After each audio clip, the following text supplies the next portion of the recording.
Welcome to the Village of Plymouth. My name is Amy Rehm, and I'm here to give you an inside tour of this hidden gem, the Village of Plymouth.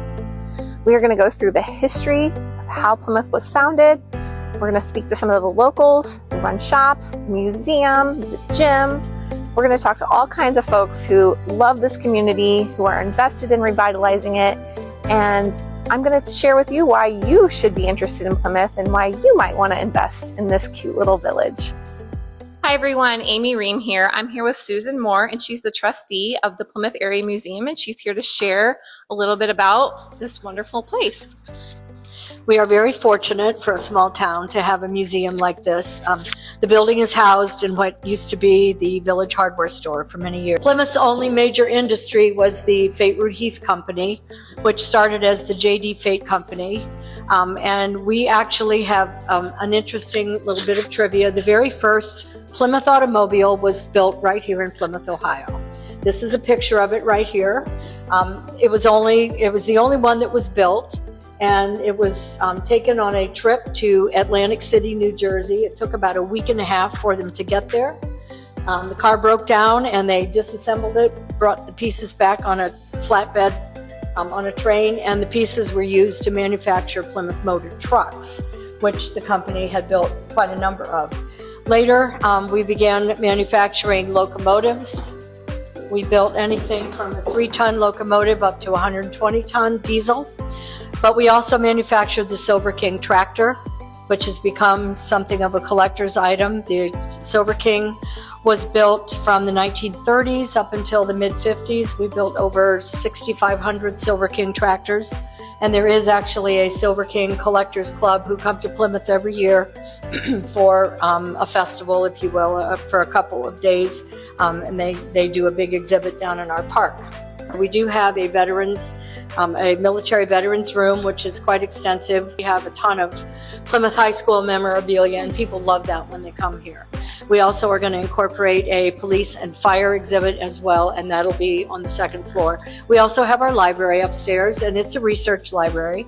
So anybody who's interested in Plymouth history can come and do research. We have practically every issue of the Plymouth Advertiser has been digitized. One of our trustees has done that, and those are accessible as well. Online, I might add, but those are all accessible up in the library. Well, the garden level, I guess I should call it, is our industrial exhibit.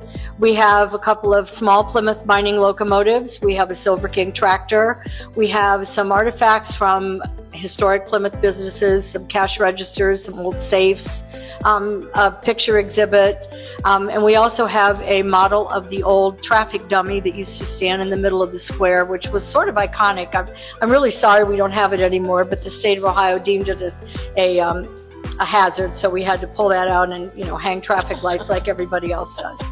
But the museum was opened in 1991 was our opening year, and we had a benefactress in Plymouth, Eleanor Searle Whitney McCullum, who spent about $2 million restoring this building. So as a small community, we have a pretty unique museum. We're very fortunate. We are, like many small communities, we lost our major industry, and the 70s and 80s were not a good time for Plymouth.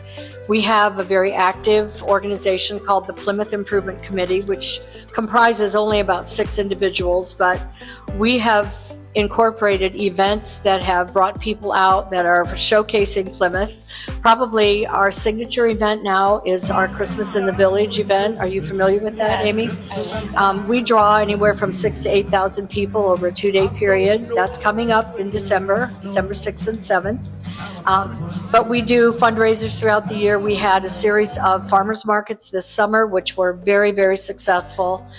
We have a big Halloween event called Boo on Broadway that brings hundreds of kids up to the square, and all the merchants hand out candy. And then we have a parade down to the American Legion. So we're gradually working on building up that sense of community and trying to reestablish some pride in Plymouth. Plymouth is getting a new fire department. I don't know whether you've seen the new structure down at the entrance to Mary Fate Park. The Mill Iron Foundation in Shelby has very graciously provided the funding for that.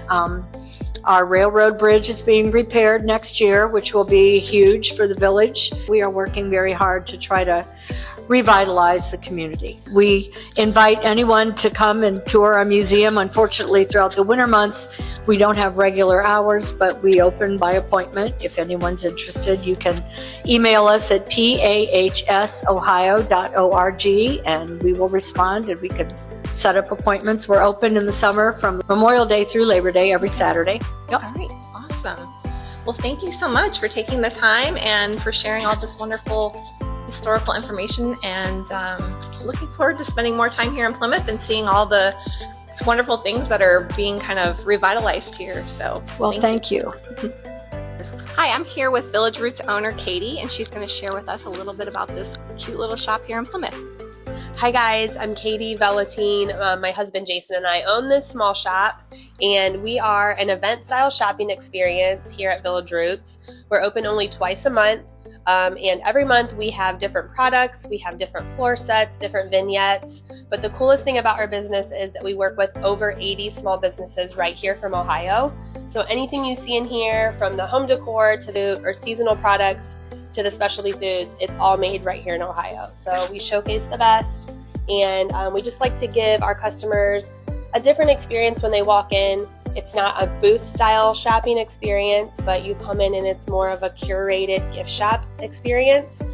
So we bring the best of Ohio right here to Plymouth, basically. So I love it. So how can folks get in touch with you? How can they follow? Are you on Facebook? Yes, we are. Follow us on Facebook at Village Roots Market. We list all the dates we're open, any of our products. You can shop there as well. We do ship if you're out of town. We always update any special events we have, whether it be in-store or featured vendors that we work with, out-of-store markets that we host, anything you can find right there. Now, you mentioned the Christmas Village that's coming up. Yes. Are you guys a part of that, or Yes. how does that, can you tell us a little bit about that? Yeah, we're on the planning committee for that. The Plymouth Improvement Committee consists of about 5 of us. There's a couple, couple people on the committee that work for the village. Our mayor is on the committee as well, myself and my mom. But we basically started that 10 years ago already, I can't believe, but it's become quite the regional Christmas market. We have anything from ice skating to carousel rides, entertainment, a small business shopping market, food trucks. One thing we always like to note is that all attractions and entertainment are free because small businesses sponsor that. So it's a really cool experience and fun for the family. You can come. All you have to do is pay to shop and eat, and everything else is free. So I love that. I actually had a chance to come last year, and I was amazed that you didn't have to pay to get in. Nope, no the kids admission. can ice skate for free. Yep. And then there were fireworks too. Fireworks too. So- Friday night is kind of our big bang. We have our parade of lights, and then Santa is at the firehouse, of course, tradition, and fireworks after that. We have a big band that night as well, and then Saturday is just a winter wonderland with character appearances. We have a model train exhibit, different photo ops. The live reindeer exhibit is here, Elf Village where kids can shop. I mean, there's so many things to list. So Awesome. yeah. Well, thank you so much. When's the next time you're going to be open? So we're open this weekend. We're open every weekend in November, Friday through Sunday, and then December 6th and 7th, and then from December 12th through the 24th. Thank you so much. Yes, Appreciate thanks. it. Appreciate you. Come check out Village Roots, guys.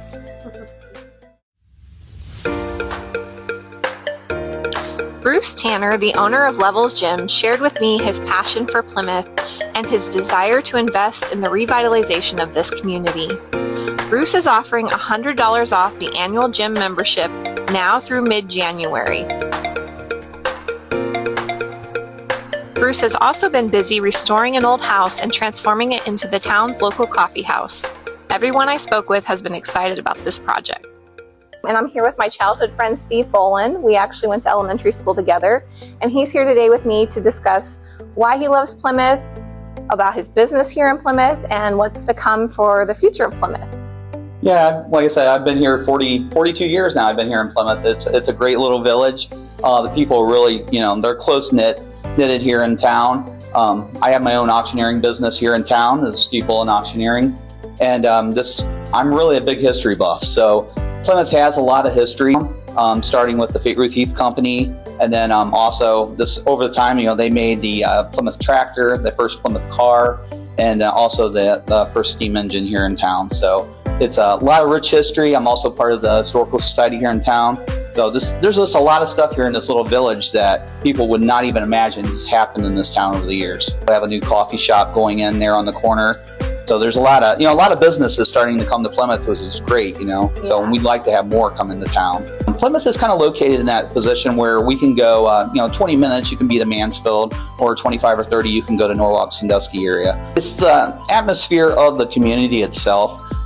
This community pulls together, all the time. I mean, they really support the kids here in town with the FFA. I mean, really, we're a big supporter of that, the FFA. And then also, like I said, the overall history. I mean, Richland County has a lot of history, but Plymouth is part of that. Most people don't know Plymouth made a Samuel Parker. He was a wagon buggy maker back in the early 1900s. He also made musical instruments. And I have 3 of the instruments that he made here in town. I have a cello, a guitar, and a violin, which we've seen a couple of violins, but we've never seen the cello before.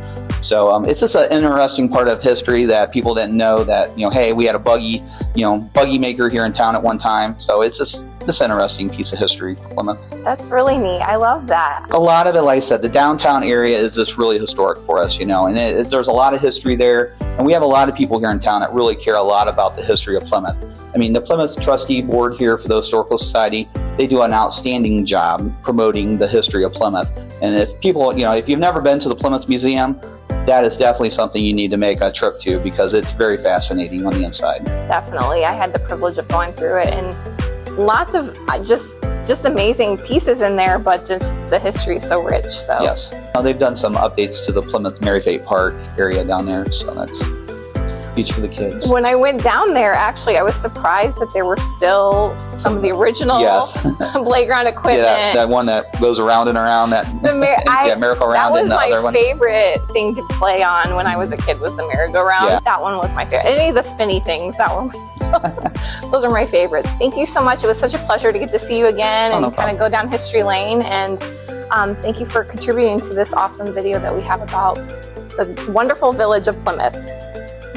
All right, so if you'd like to hire Steve as your auctioneer, even though he does most of his work online, he does do in person. He's going to give us a little sample of what that might be like. All right, here we go. On that chair there, give you 75 and 175 and 85, 95, now 100, 125, 150, 175. Up at 150, 175, 150, 175. You bought it $150. I got a chair for $150. Hi, my name is Sarah Hoke, and I was born and raised in Plymouth, Ohio. So I was really heavily involved in high school.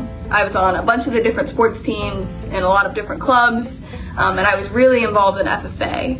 FFA is a program that students can enroll in. You get both in-classroom education, but you also get the opportunity for outside of the classroom education. So inside the classroom, students will learn about agriculture, and things related to the ag industry. But outside of the classroom, you get the opportunity to be involved in amazing programs and events. So one of my favorite parts about FFAs was the career development events. We call them CDEs for short. So these events are things like public speaking, parliamentary procedure, soil judging, ag mechanics, and multiple other things like that. So it's all about getting you prepared for your future career.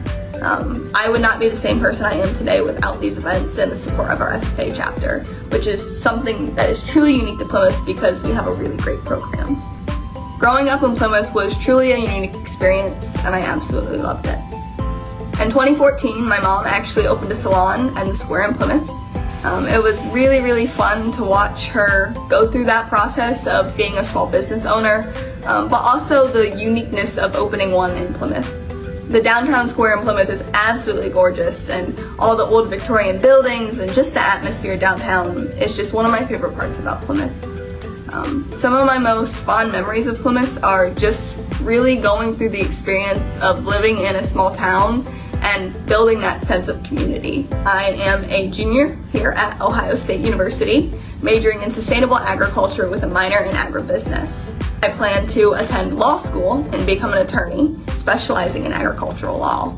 My experience growing up in Plymouth has made me the person that I am today, and I'm so grateful for the community and everybody in Plymouth.